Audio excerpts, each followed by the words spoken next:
تاسو سره ماشومان وي یا فیملی سره ناست یې نو دا ویډیو ځان لا وګورئ، ځکه چې په دا ویډیو کې داسې مواد دی کوم چې تاسو ماشومان او فیملی سره نشئ کتلی.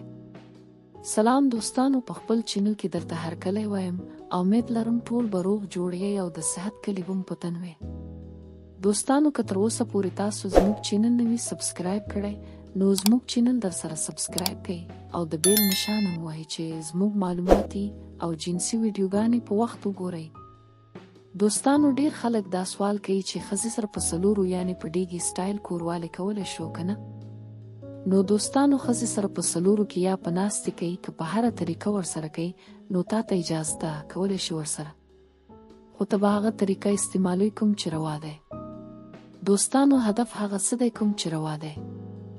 هدف هغه ځای ده چې په کوم ځای به چې راوړی کېږي، یعنې مخکې طرف که ته په څلورو کوې هم خو طرف په هغه طرف وي کوم چې جایز دی. دوستانو د شا د طرفه کوروالی کول دا منع دي او د دې نه ځان وساتئ. دا وه زموږ نننی ویډیو، نو ویډیو لایک او شیر کړئ او د نورو دغسې معلوماتي ویډیوګانو دپاره زموږ چینل ضرور سبسکرایب کړئ.